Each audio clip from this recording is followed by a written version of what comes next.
écoutez, vous savez quoi, si vous partez en vacances et que vous ne savez pas qu'est-ce que vous devez mettre dans votre trousse de santé, parce que il peut y avoir des petits bobos, il peut y avoir des petits problèmes, eh bien justement, on est avec un médecin qui va nous dire ce qu'il faut avoir avec soi lorsque l'on part en vacances, parce que effectivement, parfois on ne sait pas trop ce qu'il faut prendre avec soi.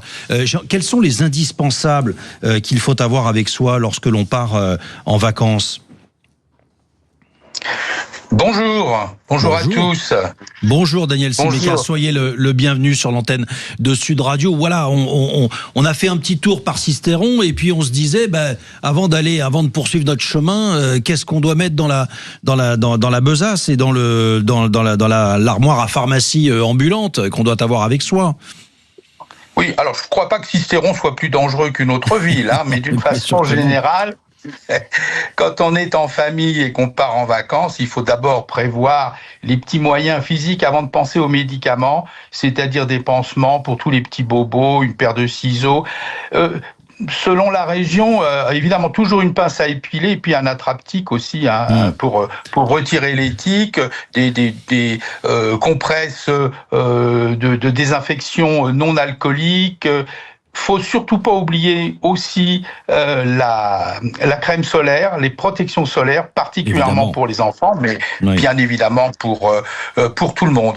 Et puis ensuite, du côté des médicaments, on parle toujours bien évidemment du paracétamol, c'est le médicament numéro 1 à avoir. Les enfants ont la fièvre, une douleur. On peut prendre conseil auprès de son pharmacien si on a l'habitude d'utiliser, si le médecin l'a déjà prescrit ou le pharmacien l'a déjà conseillé, on peut réemmener les médicaments utiles en cas de réaction allergique, les antihistaminiques ou même un petit anti-inflammatoire. Mais là, attention, il y a quand même des contre-indications, il faut déjà les avoir utilisés. Il ne faut pas oublier ses propres médicaments quand on suit un traitement médical. C'est tout bête, c'est tout ballot, mais il faut emmener ces médicaments. Pensez aussi à toujours vérifier les dates des médicaments, parce que quand on constitue sa petite trousse, quelquefois on a tendance à ramasser un peu les restes. C'est bien de jeter un coup d'œil quand même aux dates, en sachant qu'il y a toujours une petite tolérance, mais petite tolérance. Oui.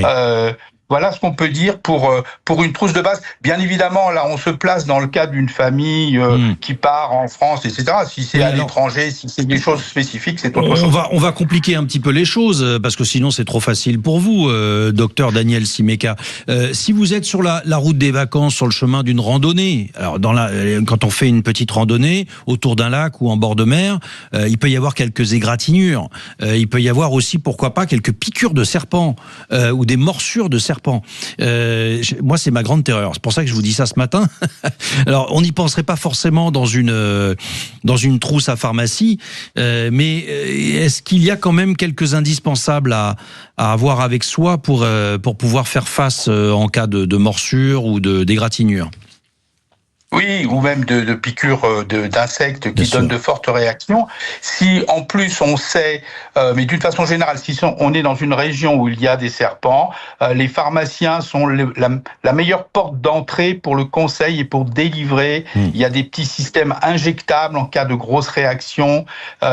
Il faut pas hésiter à demander à son pharmacien le nécessaire pour pouvoir parer à ce genre de choses, que ce soit insectes ou que ce soit effectivement morsure de serpent. Ensuite, il y a la question des enfants.